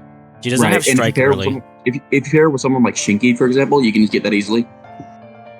Well, I mean, I mean like in games 1 and 2, the only character who gets like attuned that early is Satori to fix accuracy issues, and you do have to use like an L sheet or something to fix in Yuka's like 1 item slot to help her, but pretty much everything else is pretty valid. She's pretty much unkillable, does a shit ton of damage. Pretty much everything applies. That's like the only like downside I can really think of her. And there are ways to mitigate that too, which is very good. Which is also why she hasn't really been hindered by it too much. Yeah, there are ways to fix it, because I mean Byakuren suffers the same issues. She does not have like a map. She does not have like a map. I guess I'll take a. I think you were doing Yukari, right? Yeah, you can take. I'll do Yukari. Yeah. So Yukari is one of the best backpacks in the game. She has access to Dream, which is automatically very good. Like at minimum, we put Miko in D tier because she had access to Dream. However, unfortunately, compared to Makuros, her Dream is more expensive. But another good aspect of this is that she does have, access to Dream, so she can use any skill in the game, or Spirit in the game. Alongside this, she has very decent offensive capabilities. She has good defensive capabilities, and another thing that makes her really shine is her ability to gap. Depending on which one you select, you can either bring allies to the ship, or she can either warp 2 allies, or she can swap items, or she can bring allies to her instead of the ship. So overall, she's definitely very good for movement, especially for chapters like 72B, where movement is highly critical, and you have to plan every step meticulously. And really overall, just because of these factors, she's easily one of the best characters in the game. Very generalized, very versatile. Yeah, you could do like a lot of excellent warp strats with her. Anyone who's played like Fire Emblem pretty much knows what that means, right? Warp strats. Mm-hmm. Warp strats are broken in Fire Emblem, and unsurprisingly, warp strats are broken in Fantasy Maiden Wars. You could do so much shit with her if you absolutely know what to do with her. I do think some people kind of underrate her a little bit on like what they think that she can do, because they don't quite know what she can do. However, if you are taking her to Route B, she is absolutely essential in order to save turns, to maximize your damage, because a lot of your Like, turns are going to be spent like moving, and she cuts all that movement down, basically. Right. Like on 72B, you can't beat the map without her, basically. If she is a complete necessity in order for movement, especially if you're trying to get your wife point characters to beat the bosses. And if you don't have her on 72B, you're basically doubling your difficulty. Yeah. 72B is just way harder without her. 74B as well. If your characters are really far, and they will be really far, not having her actually stings a lot. Yes. Because you essentially have to spend 3 to 5 turns moving back. Those who've played 74B know exactly what I'm talking about for like the last set. Okay. You good Toyohime, everyone. Gotta love him. Yeah. Next is Mystia, which was going to be done by Misaki, but I'll take Mystia. Mystia is pretty much a force multiplier. Mystia by herself won't like do a lot, but she makes everybody else better. The Team 9 combo is pretty decent, but that requires like 3 other characters, none of which it can even compare to Mystia at this point. Mystia requires still very little investment to make functional. If you do decide to give her like PP, because you just pair her with like a stronger character to just carry her, right? And it just kill everything. You can get a lot of excellent quality of life skills on her that really help a ton. And it makes her a lot better. More access to items means that you can give her any item that you want in order to increase what she does. Damage buff is still really broken in this game, especially with the enabled trio. If you're really greedy as well, you can get her Valor buff, like Valor damage buff, to like 60 something percent. It's like insane. And with the enabled trio, you get you can get 3, 4, 5 attacks very easily with plus 60% damage. Absolutely insane. Even if you just ignore that, she can increase power, increase evasion, best AoE healer in the game. Pretty much, there's really no issues with her. Her survivability is excellent too because she starts with alert. Literally, she starts with alert. I don't know why, she just starts with it. Not bringing her is actually like a detriment to you too. It's very noticeable when you do not have her on your team, especially in the mid to late game. Not using her is an active detriment to your team, to be honest. Alright, but moving on though. Sane. I have used Sane a ton, so I'll finish her up, I guess. I'll just think of. So Sane is pretty much one of the most busted wife point units characters in the game. She is actively inhibited in regular new game by her lack of forms, and then if once she gets her form, she becomes like much better. Then her final upgrade basically comes with either final max god or wind form map, which has 1 ammo and requires 150 power plus 50 faith. However, if you decide to bring her back and you decide to give her everything, it is very, very, very feasible for her to actually solo most of the entire game. I'm no joke either. Solo most of the entire game quickly. Up to Route B. That is actually not an exaggeration because her map is so like ridiculous. One of the best maps in the game, because it's an AoE around her, and it can go 1/6 range around her too. It has ally and enemy like identification. I mean, you cannot hit allies with it. The only issue with her again is that once again she's another character who doesn't have strike for some stupid reason. But pretty much she can just clear maps on her own. Even the Rock the Ven chapter 2, she can actually clear that entire map as an attacker by herself with like supporting units to help her restore like MP or ammo. You are fully capable of soloing that map with her and still doing the objective, like the bonus objective. It's insane. Yeah, that's just Sane in a nutshell. She's like broken. One of the best white point units in the game. Zakia, I actually also have a lot of experience with. So Zakia is another character who's the best support attacker in the game. The only one like can compete with her is basically Byakuren, Flandra, and Suika. Yes, I think those are like the only like other 3 contenders. Zakia has the pretty good. yeah, they're all pretty good already. At New Game Plus, they're all pretty good. Right. She has Wrath. She has Chain. Chain is broken. Extra turns is broken this game. Big surprise, right? Wrath is really good because it lasts the entire turn, and she can self-support attack for herself, similar to Yumeko.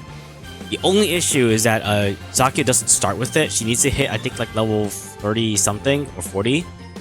I don't remember the exact level, but she gets it and during the middle of Imperishable Night. It is absurdly broken. And even in a regular new game, if you actually hyper dedicate her, she was already capable of soloing Yuka. No exaggeration. In a regular new game Lunatic, she can solo Yuka. If you assuming like you knew what to do. And her strength doesn't really drop off for New Game Plus either. In fact, she only gets stronger. Her availability is completely... I mean, she already joins pretty early in regular New Game, but for New Game Plus, it's even more exacerbated. Like, she joins early. Easy to get kills on her. Stat boosting her is not very hard. She's L size. She has, like, wall. Eventually gets strike, too, so she's another no strike. I don't know why. These characters just anti-strike for some reason. But she's unlikely to die because she has, like... Actually, it gets wall, too. No, Saki does get strike. I think she starts to strike, but she doesn't have wall later. Yeah, she doesn't have wall early, I think. Yeah, she doesn't have wall early. So she gets strike. Her attacks are kind of weird, and her ammo is actually kind of low. But assuming you can work past all that, she can like just wipe the entire map on her own because you eventually get like infinite chain. And it's infinite chain on a high mob map is just broken. All right. Yeah, her damage output is just like top tier, basically. Okay, Yuyuko, this one's yours. All right. So Yuko is basically 2 different characters. You have early game Yuko and you have late game Yuko. Early game Yuko is a rally bot. What that means is with rally, you're going to be continuously increasing your allies' power. Because of this, she can very easily get allies to close to, if not already at max power, just turn 1 with proper support. Which we've talked about how important power scaling is in this game. It also applies to your allies as well. Alongside that, she has very good, she's probably one of the best utility units in the game. Late game, she is by far and away the best enable user. This is because of her passive, I forget the name, I call it Hungry Ghost. Basically, she doubles any sort of consumption item she consumes, which means she can double SP restoration items. So if you have Nitori or Orin, feed her SP restoration items, and then give her the item that takes off 20% SP cost for skills, she will continuously enable your allies and just essentially breaks the game. I don't think this was really planned for in development, honestly. She is very good at getting your allies to enable, and most late game bosses like Yuka, like 72B, like the final boss, like there's really just most game 4 bosses in general, when she has access to enable, she's a necessity, and she makes everything a lot easier. So just because of these 2 factors alone, she's easily one of the best characters in the game. And a lot of us, especially people who do challenge runs with her, or people who do just harder modes in general, she is very much smiled upon. Yeah, I kind of agree with everything. I'm not a huge rally bot like fan in regular New Game, but in New Game Plus, 100% it is viable because you get so much more SP items. You get more vegetables, you get more cookies, you get more tea. So rally spam is actually like viable. So and yeah, I 100% agree with you. Of the enable trio, she's like the best of the 3. She's very difficult to kill as well. Has increased SP regeneration. Has increased SP pool in comparison to her compatriots. She's the only one with the increased SP pool as well of the 3. She can actually get multiple enables off. And yeah, she works really well like SP items, essentially. I 100% agree with you. Alright, last is Makura. You can take macro. Alright. Unsurprisingly, the final boss, OC in this game, is completely broken. She has the, like Yuko, and I think Shiki and Kaguya, her personality type increases power very quickly. She has a transformation at 120 power. I think Yuka's is 130, right? Yuka's is around that, yeah. Yeah. Kur's is 120. I don't know why. It's just 120, I guess. Unlike others. And it gives her like 5 more attacks. The attacks are pretty cost effective too. She's got a map, literally just starting out. It has ally enemy like identification, meaning you can just use it and it won't hit allies. It's I think it's 1-5 range around her. It hits decently, and it only costs us 50 MP. It's not even ammo. It's not like Sanai's 1 ammo. It's literally just 50 MP. And unlike every other character in the game, her upgrades for MP is actually 15 per upgrade, not 10. It's 15 per upgrade. So she gets plus 150 MP by the end, unless you decide to wipe pointer. She's very difficult to kill. She already starts with 4 like generic skills too, all of which are good. SP regen, wisdom. She starts with dream like level 9, so her dream is actually even cheaper than everybody else's. She's like insane. She also gets a tune as well at level 16, I believe. Yeah, it's level 16 attune. So she's another attune bot if you decide to go that route. The only issue with her is like she disappears for 72B because plot. But for pretty much everything else in the game, she'll completely just raffle stomp it. It's actually not an exaggeration. Much like Yuka, she'll just completely destroy everything because her map is spammable, whereas Yuka's is a line, right? So you gotta do a little bit of setup. In very big quotation, a little bit of setup with Yuka. And Yuka's like movement is a little iffy, but still tolerable.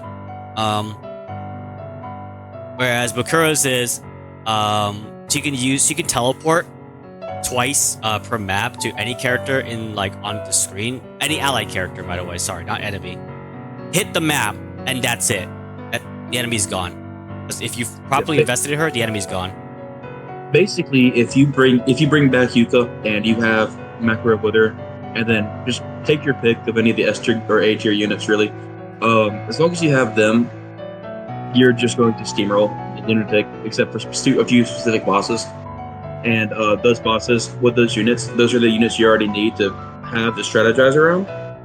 So overall, these are likely just the best candidates for you to bring back. I personally am fond of bringing back Yuka as a solid damage dealer, and then Yuko, and then for a good enable, Yukari for, just overall solid utility. Same with Shinki. Mistia as well.